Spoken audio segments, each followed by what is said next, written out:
कृपालवे श्री सद्गुरु भगवते नमो नमः। जय श्री राधे, जय श्री कृष्ण। आप सब भक्तगण श्रवण कर रहे हैं गीता प्रेस गोरखपुर के आदि संपादक पूज्य श्री भाई हनुमान प्रसाद पोद्दार जी एवं उनके कृपा पात्र एक सन्यासी श्री पूज्य श्री राधे बाबा। इस युगल विभूति का चरित्र आप श्रवण कर रहे हैं तो मैं कहना चाहूँगा आप सब भक्तों को चरित्र प्रारंभ करने से पहले मैंने 2-3 दिन पहले निवेदन किया था। हमारे पास 108 कुटिया से वृंदावन में व्यवस्थापक आए थे। उन्होंने कहा कि 40 संतों को 40 ये कूलर चाहिए और मैंने निवेदन किया था। आप लोगों ने मेरी बात पर ऐसे पुष्प चढ़ाए, 50 की कौन 40 कूलर के कौन के 50 पार हो गए। इसलिए मैं कहना चाहूँगा अब कोई कूलर न दे, कूलर की सेवा हो गई पूरी। यदि आपके मन में है कि हम भी कूलर दें तो ठीक है, अगले साल सोचना। अभी तो हो गया, जितने कूलर चाहिए थे वो हो गए। आज बल्कि सैंपल के लिए एक कूलर वहाँ पहुँच गया दिखाने के लिए कि कुटिया में ठीक फिट हो जाएगा कि नहीं संतों के लिए, और कल या परसों तक सारे कूलर संतों को लग जाएंगे। अब और कूलर कोई न दे, बस ये सूचना देनी थी। और आप लोग सचमुच में कितने भाग्यशाली हैं, संतों के भजन में एक कूलर दे के उनका सहयोग कर रहे हैं। बात कोई बड़ी नहीं, कूलर एक छोटी सी चीज़ है, लेकिन ये छोटी सी चीज़ कूलर केवल 3200 रुपये की बात है, लेकिन ये प्रयोग कहाँ हो रही है? संतों के भजन में सहयोग आप लोगों ने किया, भाग्यशाली है, बहुत बड़ा आपके द्वारा। भले राशि बहुत छोटी है लेकिन ये काम छोटा नहीं है। और इस काम के पीछे जो आप सब लोगों का भाव है कि महाराज जी ने जो कहा संतों की सेवा करें, अब संतों को कूलर चाहिए, चलो हम कूलर दें। किसने 1 कूलर दिया, किसने 2 दिए, 50 पार कर गए, जबकि 40 चाहिए थे। कोई बात नहीं, 10 कूलर एक्स्ट्रा रहेंगे। कभी भी अचानक कोई कूलर ख़राब हो जाए तो तुरंत संत को लग जाए, उसकी नींद खराब ना हो रात की। तो बहुत अच्छा, और करना ही चाहिए संतों की। और केवल यहीं नहीं, कहीं भी कोई संत भजन करता है, आपके गांव नगर में चिंतन भजन में रहता है, तो उनको किसी प्रकार की कोई चिंता न करनी पड़े, अपना भजन में लगे रहे। आप सब उनकी रोटी पानी से, वस्त्र आदि से, दवाइयों से, उनके रहने के स्थान को लेकर के सजग रहें और उनकी सेवा करें। और संतों को कह दे महाराज बस आप तो भजन कीजिए, जो भी आपको चाहिए आपको प्राप्त हो जाएगा। यहाँ पर कुटिया में भजन कीजिए, आपकी सेवा करके हमारा भी उद्धार होगा और आपका भी उद्धार होगा। आप भजन करेंगे। और फिर संतों के पास जब भी आप जाएं, कहीं भी, मैं सब जगह की बात कर रहा हूँ, कहीं भी आप संतों के पास जाएं, उनसे संसार की चर्चा मत करो। कितना तपस्या है संतों की, सब कुछ छोड़ करके निकल पड़े हैं और आप अपनी बातें उनके सामने रख करके उनका मन अपने में उलझा देते हैं, अपनी समस्याओं को उनके आगे रखते हैं, तो उनका चिंतन आप बिगाड़ देते हैं। ये संतों की सेवा नहीं, आप तो अपराध कर रहे हैं। संतों के पास जाकर के कोई संसार की चर्चा न करो। ठीक है, आपका प्रारब्ध है, आपने जैसा कर्म किया उसके अनुसार भगवान ने आपको फल दिया, दुख के रूप में जो भी आया। सुख भी तो आपने चुपचाप भोग लिया, ऐसे दुख भी भोग लो चुपचाप, कर्म का फल है। संतों को उलझाओ मत। संतों ने बहुत बड़ी कुर्बानी की है, घर बार छोड़ा, परिवार छोड़ा, संसार के सुख सुविधा छोड़ी और आ गए वृंदावन में, या आपके नगर गांव में जहां भी आप रहते हैं वहां पर मंदिर में बैठ के भजन कर रहे हैं, तो उनको डिस्टर्ब कृपया मत कीजिए। और जो भी संत सेवा में लगे हैं, क्योंकि संतों का स्वभाव है कि वो बड़े करुणामय होते हैं, तो कुछ ना कुछ वो सेवाएं करते रहते हैं। 5-10 घंटे भजन चिंतन करते हैं, बाकी समय अपना समाज सेवा में, कोई गौ सेवा में लगे हैं, कोई निर्धनों की सेवा में लगे हैं, है ना, कोई वृद्धों की सेवा में लगे हैं, कोई रोगियों की सेवा में लगे हैं, कोई कई गौ माता की सेवा में लगे हैं। तो आप अपना तन मन धन से उनका सहयोग करें। लेकिन इतना मैं जरूर कहूँगा कि आप अपनी समस्याएं रख करके उनके मन को अपने में उलझाओ मत, उनको भजन करने दो, क्योंकि वो भजन के लिए घर छोड़े हैं, आपकी गृहस्थी की समस्या सुलझाने के लिए नहीं। वो तो अपनी गृहस्थी को छोड़ के संत बन गए, अब बार बार फिर उनको अपने घसीट रहे हो अपनी गृहस्थी में। तो ऐसा न कीजिए, तो आप उनकी सेवा कीजिए। तो आप लोगों ने बहुत अच्छा किया, संतों को एक एक सब भक्तों ने कूलर दिया 3200 रुपये का, और अब लग रहा है आज एक कूलर पहुंच चुका है सैंपल के लिए दिखाने के लिए वहाँ पर 108 कुटिया में। तो अब कोई कूलर ना दे, बहुत कूलर आ गए, अब कोई कूलर ना दे। रही बात अनाउंस की, भाई अनाउंस कहाँ तक करूँ, ये 50 नाम भी कम से कम इतना देर लग जाए कि हम सुनाने में 2-3 पेज भरे हुए हैं आपके नामों के। इसलिए हम कूलरों के नाम ना गिना करके जिन लोगों ने दिए हैं सेवा, 1 गज भूमि की सेवा दी है, एक हैं रविंद्र कुमार राठौड़ झालावाड़ से 21,000 रुपये संत कुटिया की आपकी सेवाई है। अमर सिंह सोलंकी जी हैं 3200 रुपये कूलर के तो दिए आपने, साथ में 3100 रुपये संत भंडारे के लिए दिए, 5100 संत सेवा में और 3100 हॉस्पिटल में आपकी सेवा आई है। गोवर्धन में जो संतों के लिए हॉस्पिटल है उसमें आपने दवाइयों के लिए संतों की 3100 रुपये की सेवा दी है। आरपी तिवारी जी हैं गुरुग्राम से 11,000 रुपये आपकी संत कुटिया की दूसरी किस्त आई है। बाकी आप सब लोगों ने कूलर दी हैं, किसने एक किसने दो, सबका बहुत बहुत धन्यवाद। अब कोई कूलर न दे। आओ चरित्र में प्रवेश करते हैं। और एक बात और, अभी एकादशी को बहुत भक्तों ने, उनके नाम भी मैं गिना नहीं सकता, कई पेज मेरे पास हैं, तो 300 पार कर गए जो मैं नाम देख रहा था। और कितने ऐसे जिनके नाम हम तक नहीं पहुँचे, लेकिन हमको हमारे पास समाचार है कि हमने भी कीर्तन किया लेकिन उनका नाम नहीं आ पाया, क्योंकि पहले से सूची निकल गई थी, बाद में लोगों के नाम आ रहे हैं। तो अब की बार भी 1000 पार कर गए जिन लोगों के घरों में संकीर्तन हुआ। 300 के नाम तो पहले दिन मेरे पास डेट आ गई थी, माने एकादशी से एक दिन पहले हमारे पास वो आ गया था सबके, तो उसमें 300 तो वो नाम आए हैं। बाकी उसके बाद बहुत भक्तों के नाम आए कि हमने भी एकादशी का कीर्तन किया। तो ये नामावली जो कीर्तन करेंगे उनकी बनती है एक दिन पहले, इसलिए अगली एकादशी को आप कीर्तन करेंगे तो एक दिन पहले, क्या 2 दिन पहले अपना नाम भेज दें। और नंबर तो आपको पता ही होगा, अब नंबर बताने की आवश्यकता नहीं शायद मुझको, नंबर आपको बता दिया। माधवी शरण जी हैं, श्याम प्रिया जी हैं लुधियाना से, और गुजरात से माधवी शरण जी, उनका नंबर पिछली बार बताया था, मेरे पास इस समय उपलब्ध नहीं है, नहीं तो बता देता, अगली बार बता दूंगा। तो उन नंबरों पे आप अपना नाम लिख कर भेज दें और समय भी निर्धारित करें कि इतने बजे से इतने बजे तक हम अपने घर में अखंड हरिनाम संकीर्तन रख रहे हैं। अब ये टीवी में सूची नहीं बोली जा सकती क्योंकि हजारों के नाम है, हजारों के नाम है, इतनी लंबी सूची में तो कम से कम 1 घंटा लग जाएगा मुझको सूची बोलने में। लेकिन आपकी सूची में जरूर पढ़ता हूँ क्योंकि आप वैष्णव भक्त हैं जो घर में कीर्तन कर रहे हैं। पहले तो मैं सोचता था कि मैं अपना समय खराब कर रहा हूँ इतने लोगों के नाम पढ़ कर, लेकिन उसी समय मेरे सामने एक प्रसंग आया भक्तमाल का कि भक्तों के नाम लेने से भी भगवान प्रसन्न होते हैं। तो आप लोग अपने घर में आधा घंटे का, 1 घंटे का, 2 घंटे का कीर्तन करें। आप वैष्णव भक्त हैं तो फिर ये भाव से मैं भावित होगा, नहीं इन सब के नाम पढ़ लूँगा, भले टीवी में नहीं दे पाऊँगा, लंबी लिस्ट है, लेकिन इन सब के नाम पढ़ें। ये भक्त हैं, इन भक्तों के नाम को पढ़ने से, लेने से भी भगवान प्रसन्न होते हैं।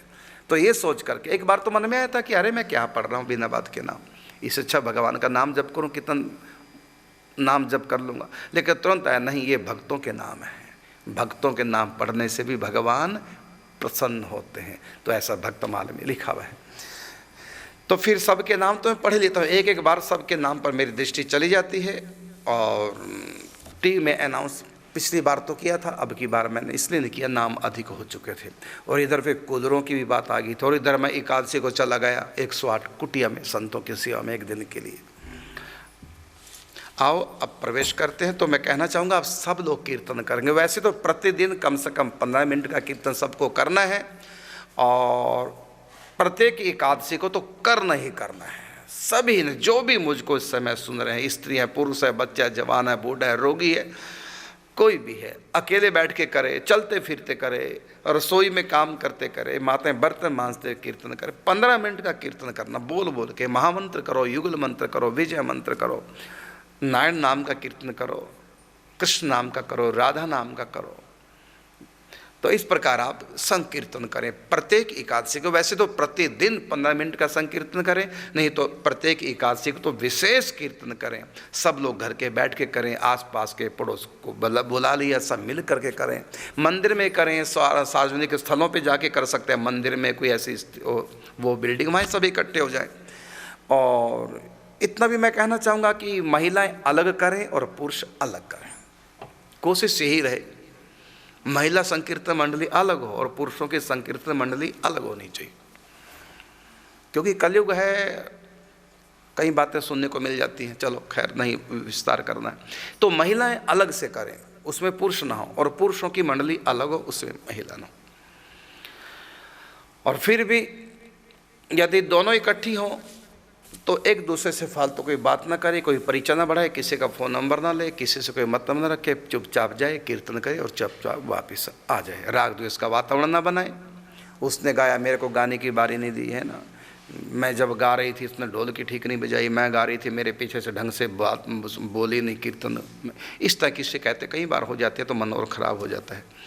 तो ऐसा ना हो, अपना धैर्यपूर्वक व्यवहार शुद्धि करते हुए भाव शुद्धि के साथ और संकीर्तन सब करें, बहुत बड़ा काम हो जाएगा आपका।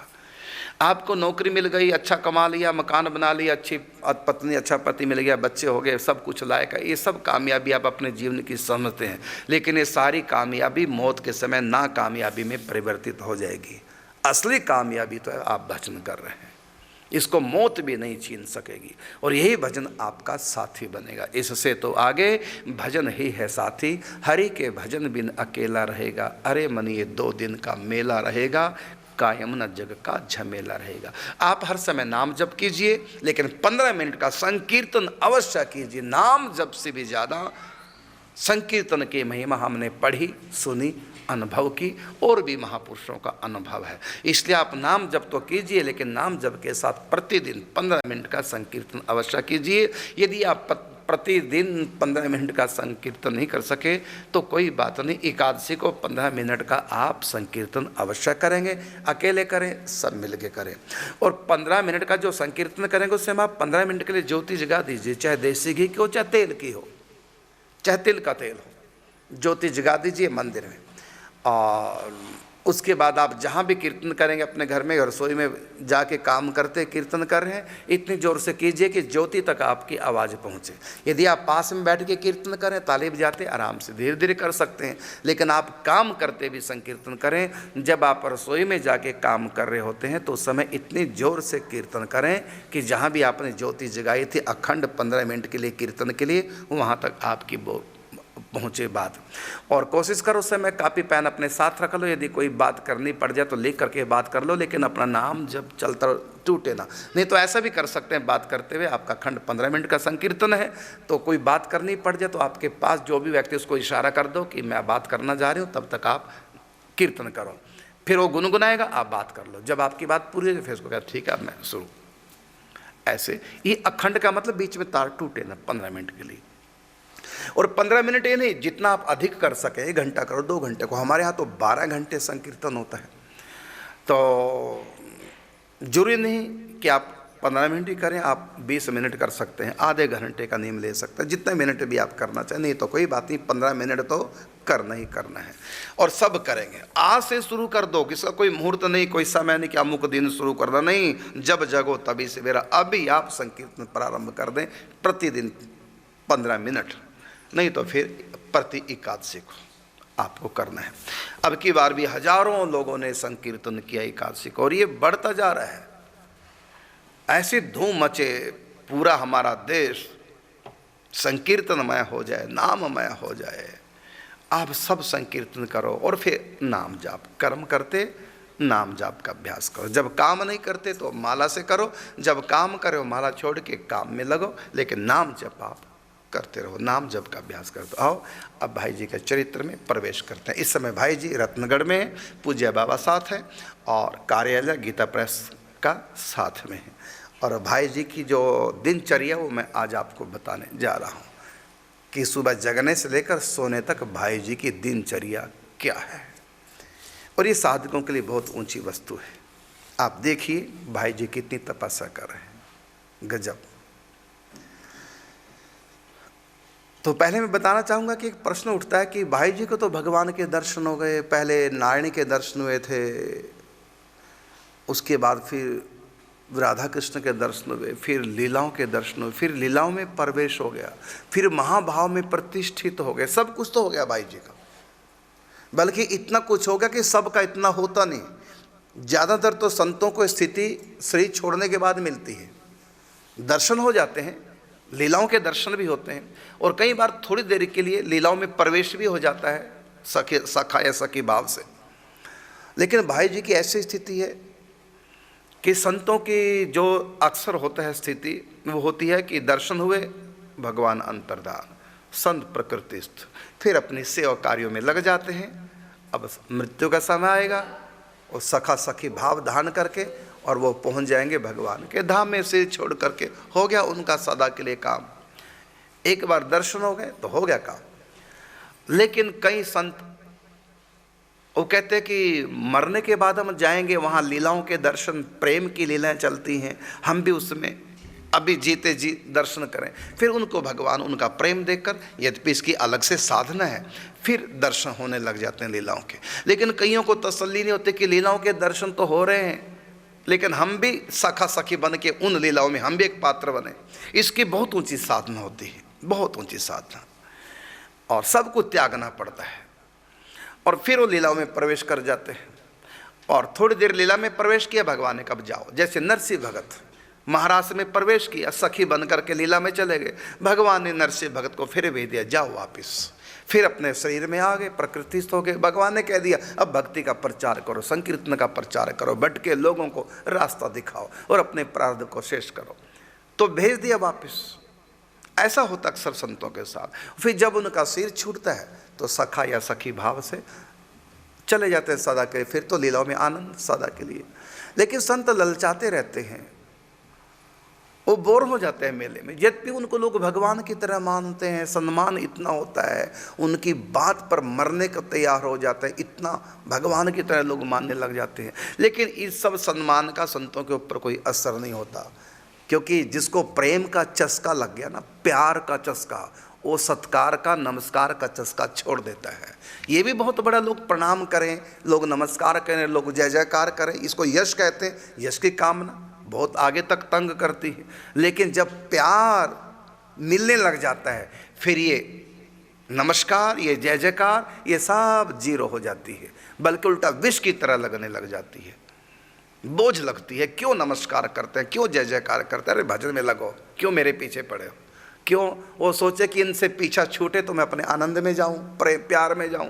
क्योंकि प्यार में जो सुख है वो जय जयकार में, नमस्कार में नहीं है। लेकिन भगवान की आज्ञा से फिर संसार में भी उनको आना पड़ता, रहना पड़ता है, भक्तों की, भटकों की सेवा करते हैं, तो वापस आ जाते हैं वो प्रकृतिस्थ, जिसको हम कहते हैं प्रकृतिस्थ हो गए। आंख बंद करके चले गए लीलाओं में, फिर आंख खुल गई, थोड़ी देर बाद फिर संसार की सेवा में लग जाते हैं संत। और कई संत ऐसे हैं कि उनका है कि हम लीलाओं में तो चले गए, फिर वापस क्यों आ जाते हैं। भगवान कहते हैं शरीर का धर्म है और तुम्हारे द्वारा सेवा लेनी है। प्रभु ऐसा नहीं हो सकता कि मैं लीला में चला जाऊं वापस ना हूं। तो भगवान कहते हैं जब तुम्हारी मृत्यु का समय आएगा तुम छोड़ करके सदा के लिए हमारे पास ही आओगे, आनंद लेते रहोगे अनंत काल तक। अभी थोड़ा समय जब तक शरीर है, तुम्हारा प्रारब्ध है, उसको भोगो और समाज की सेवा करो। मृत्यु के समय तो आ ही जाओगे मेरे पास। फिर संत प्रतीक्षा करते हैं, कब मरी हो, कब देखी हो प्रियतम नित्य विहार, कब ये सिर छूटे और कब मैं सदा के लिए जाऊं। जाते अब भी हैं सुबह शाम, कभी कभी थोड़ा सा जाते हैं, वापिस फिर प्रकृति में आ जाते हैं। लेकिन भाई जी की स्थिति ऐसी थी कि आना जाना बंद हो गया, बस जाना ही जाना हो गया, महाभाव में प्रतिष्ठित हो गए। जबकि ऐसा होता नहीं, ये नियम होता नहीं, और ये स्थिति भगवान देते नहीं किसी को भी, क्योंकि बाद में तो सभी की हो जाएगी सिर छोड़ के जब आएंगे तो मेरे पास। लेकिन कई संत है जो कहते हैं कि हम यहीं, जो चीज वहां है वो यहीं प्रकट होनी चाहिए, उस लीला में सम्मिलित थी। तो भाई जी को सब कुछ हो चुका था। वैसे कहा, जिस मरने से जग डरे मोरे मन आनंद, मरने ही ते पाइए पूर्ण परमानंद। तो भाई जी को साधना की आवश्यकता थी नहीं, उनका तो सब काम हो चुका था, लीला में प्रवेश हो चुका था, महाभाव में प्रतिष्ठित हो चुके थे। मरने के बाद आत्मा सखा सखी भाव से जो जाती है धाम में, वहाँ जो आनंद है वो आनंद उनको ही आता है। तो अब भाई जी का पूरा काम हो चुका है, फिर साधना क्यों कर रहे, एक प्रश्न है। और इतनी साधना कर रहे हैं, पहले तो मैं उनकी साधना बताता हूं, फिर कारण बताऊंगा। साधना भाई की क्या है तो सुनो।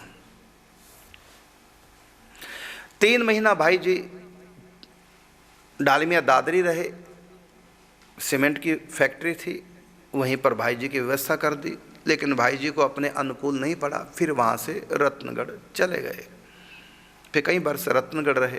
तो ये जो साधना भाई जी की रही क्या थी तो सुनिए। प्रातः 4 बजे से 5 बजे तक 1 घंटा क्या करते थे भाई जी? भगवान की मधुर लीलाओं का आस्वादन करते थे। क्या करते थे? भगवान की प्रेम की दिव्य लीलाओं का रसास्वादन करते। कैसे करते?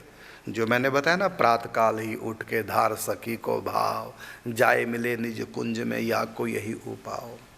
मोहन मंदिर चौक में मिली सब सखी समाज, बीन बजावहीं गावहीं मधुर मधुर सुरसाज, है ना। अष्टयाम प्रिया प्रीतम की सेवा में आंख बंद करके। लेकिन यहाँ भाई जी अष्टयाम सेवा नहीं, अष्टयाम सेवा बाबा कर रहे हैं, लेकिन भाई जी नहीं। भाई जी क्या 4 बजे से 5 बजे तक भगवान की मधुर लीलाओं का आस्वादन। मधुर का मतलब प्रेम की लीलाओं का, ऐश्वर्य की लीलाओं का नहीं। और 5 बजे से 6 बजे तक क्या करते थे? शौच स्नान संध्या आदि नित्य नेम। फिर ये 1 घंटा में शौच स्नान संध्या बंदन आदि कर लेते थे 1 घंटे। फिर 6 बजे से 7 बजे तक आए हुए पत्रों का लिख करके अपने हाथों से उत्तर देते थे। 1 घंटा इसमें लगाते थे, क्योंकि उस समय फ़ोनों के ज़माने नहीं थे और लोग पत्र लिखते थे भाई जी के पास। प्रतिदिन भाई जी को पत्र लिखने में 1 घंटा लगता था। इतने पत्र आते थे भाई जी के पास, और जितना समय निकाल सकते थे उसके हिसाब से उत्तर देते सबको। तो 6 बजे से 7 बजे तक प्रतिदिन आए हुए पत्रों के अपने हाथ से उत्तर लिख करके देते थे। और उसके बाद फिर 7:30 बजे से 10:30 बजे तक 3 घंटे कमरा बंद करके एकांत साधन करते थे। अब यहाँ नहीं लिखा एकांत साधन क्या करते थे, वो मैं बाद में बताऊंगा, यहाँ नहीं लिखा है। तो 7:30 से 10:30 3 घंटे एकांत कमरे में कुंडी बंद करके एकांत साधना करते थे। फिर 3 घंटे बाद 10:30 बजे से 11:30 बजे तक 1 घंटा फिर दोबारा से शौच जाते, स्नान करते और तर्पण आदि करते। उसके बाद 11:30 से 12:30 बजे 1 घंटे तक मौन रह करके जप करते। फिर 12:30 बजे से 1 बजे तक आधे घंटे में भोजन करते। फिर 1 बजे से 1:30 बजे तक आधे घंटे में क्या करते? मौन खोलकर स्वल्प वार्तालाप। सुबह से अब तक मौन थे, अब आधे घंटे के लिए मौन खोल दिया। जो भी लोग मिलने वाले उनसे बातें की। वो भी इतने कम करते थे कि थोड़े से समय में अधिक से अधिक लोगों से बात हो जाए। तो मौन खोल करके स्वल्प वार्तालाप। फिर 1:30 बजे से 2:30 बजे तक 1 घंटे को मौन ले लिया। फिर लिख करके आवश्यक होने पर, जरूरत पड़े, किसी को कुछ पूछना हो, कल्याण संबंधी, पत्रिका संबंधी, लेख संबंधी, ऐसा कोई अचानक आ गया विशेष परिस्थिति में बात करनी पड़ जाए तो मौन ले लिया, बात नहीं करते थे। हाँ, आवश्यकता पड़ी तो लिख करके बता देते थे। उसके बाद 2:30 बजे से 5:30 बजे तक फिर 3 घंटे फिर दोबारा से कमरे के भीतर बंद। फिर एकांत, वही साधना जो दोपहर से पहले की थी 3 घंटे। अब फिर दोबारा से 2:30 बजे से 5:30 बजे तक बंद कमरा करके एकांत साधना में चले जाते। फिर 5:30 बजे से 6 बजे तक आए हुए पत्रों को पढ़ते थे। उत्तर नहीं देते थे, केवल पढ़ते थे। अब उत्तर लिखेंगे इनका अगले दिन जो 1 घंटे का समय निकाला। फिर सायंकाल 6 बजे से 7 बजे तक फिर दोबारा से तीसरी बार फिर शौच जाते, स्नान करते, फिर संध्या वंदन करते। फिर 7 बजे से 8:30 बजे तक बाहर बैठ करके समाचार पत्र अखबार देखते थे। उनको अखबारों को पढ़ते थे, भोजन करते थे और मौन खोल करके आवश्यक बातें करते थे, जो कि कार्यकारिणी समिति के साथ, संपादक विभाग के लोगों के साथ बात करते, वो करते थे। उसके बाद 8:30 बजे से कुछ नहीं करते, बस जाप करते। कितना? 1 लाख नाम जाप, चाहे रात के 12 बज जाए चाहे 1 बज जाए, 1 लाख नाम जब पूरा हो। एक घंटा तो पहले आपको बताया दिन में किया, फिर अब करते 8:30 बजे के बाद। जब 1 लाख नाम जप हो जाता तब सोते। ये रही दिनचर्या पूज्य भाई जी की। और एक हम हैं, कितना समय खराब करते हैं। आप लोगों को देख करके भाई जी के मन में आता, लोग कितने अच्छे हैं, इनको बोलना भी नहीं पड़ता। ये माताएं कितनी अच्छी हैं, कितनी किस्मत वाली हैं। पति ड्यूटी गए, बच्चे स्कूल गए, दिन भर अकेली, ये कितना भजन कर सकती हैं। एक हमें फंसे हैं लफड़ों में, गीता प्रेस गोरखपुर का सारा सब संभाल करनी पड़ती है, लेख छपते हैं, नए लेख लिखते हैं, लोगों को पत्र लिखना पड़ता है, सत्संग भी सुनाना पड़ता है, करेक्शन भी करनी पड़ती है, फिर डाक विभाग से सब पत्रों को मतलब करेक्शन करके प्रूफों को जो कल्याण पत्रिका में छपते हैं उनको गोरखपुर पोस्ट करना पड़ता है। कितना मुझको काम करना पड़ता। और ये माता कितना है बढ़िया, पति स्कूल ड्यूटी, बच्चे स्कूल, घर में अकेली, दिन भर भजन कर सकती हैं। हमसे अधिक मौका इन माताओं को, इन सज्जनों को मिला है। खेती करने वाले जिम्मेदारों को मिला है, खेत में अकेले काम कर रहे हैं, चाहे तो काम करते। ये 3 लाख नाम जब, मैं तो 1 लाख मुश्किल से कर पाता हूँ। और जितना इन गृहस्थों के पास समय है ना, ये तो 3-3 लाख कर सकते हैं। सुन लो ध्यान से जो मैं बता रहा हूँ। तुम लोग उल्टा बोलते हो क्या? कहाँ, हम तो गृहस्थी में हैं, कहाँ कर सकते हैं भजन? तुम्हारी जीभ गृहस्थी में है क्या? बर्तन तुम्हारी जीभ मांजती है क्या? कपड़े तुम्हारी जीभ धोती है क्या? घर में पोंछा झाड़ू बुआरी तुम्हारी जीभ लगाती है क्या? अकेले तो है जीभ, क्या कर रही है? और कोई घर में है भी नहीं बोलने वाला।